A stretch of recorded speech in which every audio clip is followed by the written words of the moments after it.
Dans la force de ma voix réside la voix de mon leadership féminin, capable de m'amener à surpasser tout ce que l'autre perçoit à l'œil nu. Selon une étude sur les femmes leaders en entrepreneuriat, 47% de la population canadienne sont des femmes, mais seulement 3% occupent des postes de PDG.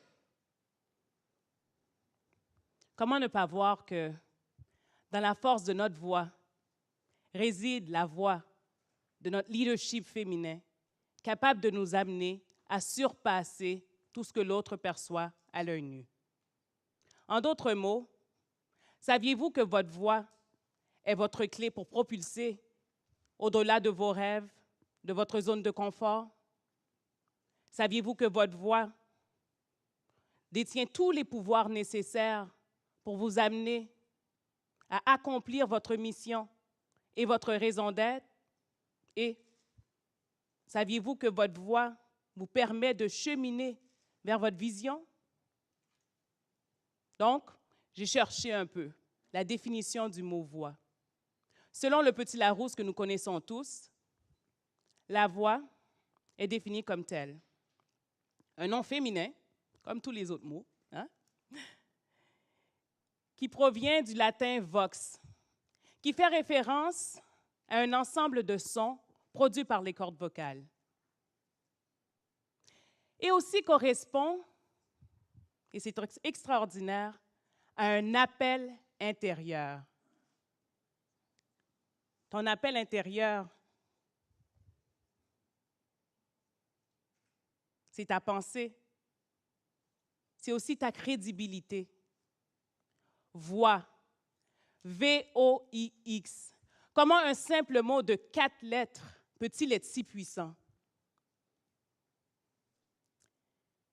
Mon souhait aujourd'hui est que vous quittiez cette salle convaincus qu'il y a un expert en vous.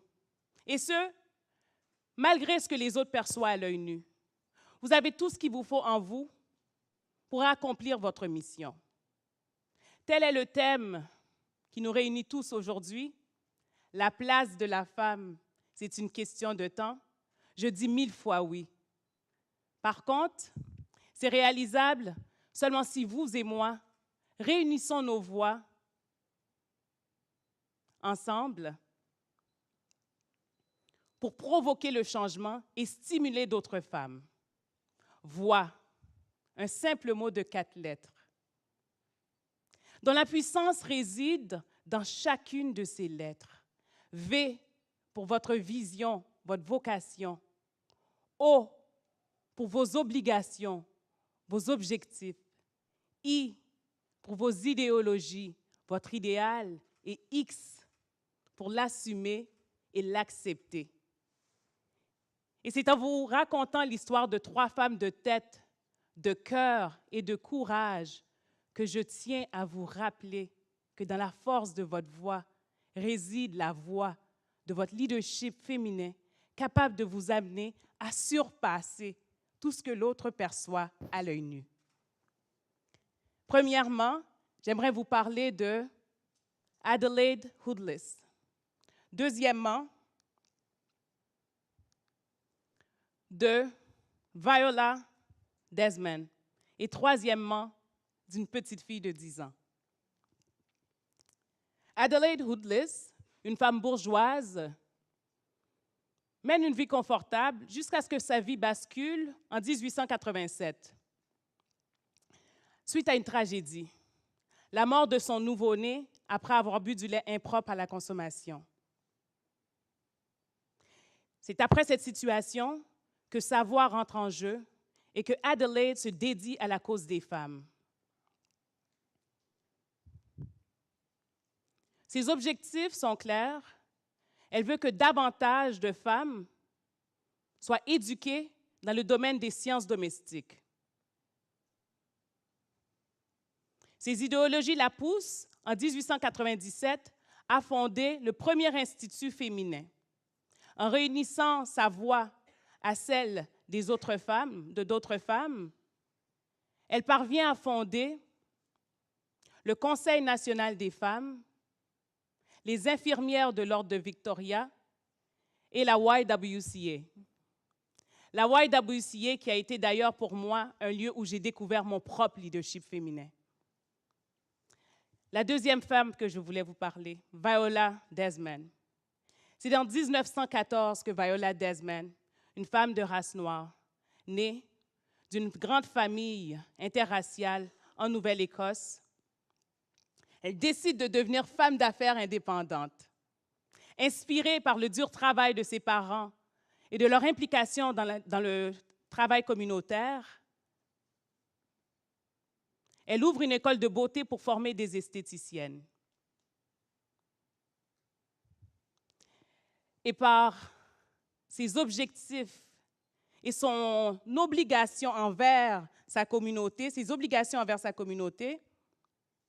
elle offre une formation qui donnera plutôt plusieurs perspectives d'emploi à plusieurs jeunes femmes de la communauté en Nouvelle-Écosse.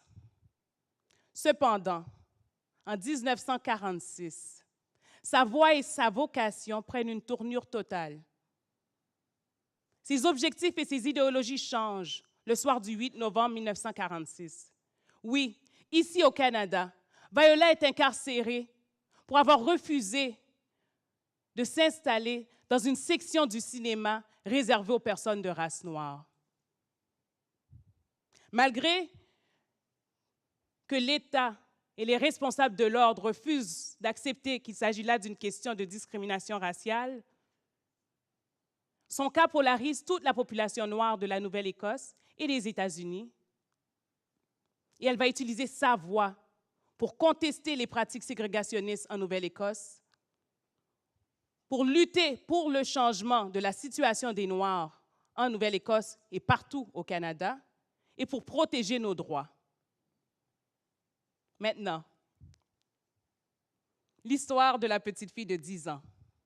L'histoire de la petite fille de 4e année qui, dès l'âge de 10 ans, avait la conviction de s'autosuffire en transformant ses 2 $ d'allocation en une entreprise de revente de bonbons. Attendez, dans la cour d'école. Donc, cette petite fille était très équipée, avec une bonne dose de débrouillardise et un bon sens de maturité. Elle voyageait seule tous les matins en autobus de la ville, avec sa passe d'autobus attachée autour du cou, du quartier Rivière-des-Prairies jusqu'au quartier Villeray. Cette petite fille perspicace passait tous les matins au dépanneur pour remplir sa marchandise. Elle achetait des gommes à une scène qu'elle revendait à 5 sous, des chips à 25 sous qu'elle revendait à 75 sous, des sacs de graines de tournesol à 35 sous qu'elle revendait à 1 $. Donc, imaginez, l'école remplie, les enfants courent, bonbons à la bouche, ne sachant pas qui est leur vendeur. Ces 2 $ sont rapidement grimpés à 20 $. Ces 20 $ ont rapidement grimpé à 100 $. Mais malgré son énorme succès et l'expansion de son entreprise, un jour, la boss, pas n'importe quelle boss, là, la boss des boss, sa maman, découvre la petite caisse, confronte la petite fille et décide de fermer l'entreprise en gardant tous ses actifs. Il faut dire, comme Mme Lange-Bousman est là, la petite fille n'avait pas de permis d'exploitation. Donc, cette petite fille, aujourd'hui adulte, oui, si vous ne l'avez pas deviné, c'était moi. Avec ma chère mère haïtienne qui ne rigolait pas. Je me suis inspirée de ces Viola Desmond de ce monde, des Chantal Petitclerc, des Michaël Jean, et de d'autres femmes, comme celle que nous avons eu la chance d'écouter aujourd'hui, pour être où ce que je suis aujourd'hui. Mais je me suis aussi inspirée d'une femme forte, d'une femme monoparentale, ma maman, qui m'a aidée à recourir à ma voix. Et c'est pour ça que je tiens encore à vous dire que dans la force de ma voix, j'ai découvert la voix de mon leadership féminin, capable de m'amener à surpasser tout ce que l'autre perçoit à l'œil nu. J'ai eu la chance dans ma vie de travailler avec des femmes et de jeunes femmes, en exerçant une influence positive pour elles, en créant ma propre entreprise, Sarah Emanuela Inc. Avec cette entreprise, je crée une plateforme pour les permettre d'exercer leur leadership et aussi de recourir à leur voix pour maximiser leur plein potentiel. Mais qui aurait dit que je passerais de la vente de bonbons dans une cour d'école à créer ma propre entreprise et nouvellement à lancer ma propre marque de commerce, un jeu éducatif, Conicore Plus, qui stimule l'intelligence chez les enfants et les adultes, des ingrédients essentiels à notre développement personnel. Pour vous et pour moi, the sky is the limit.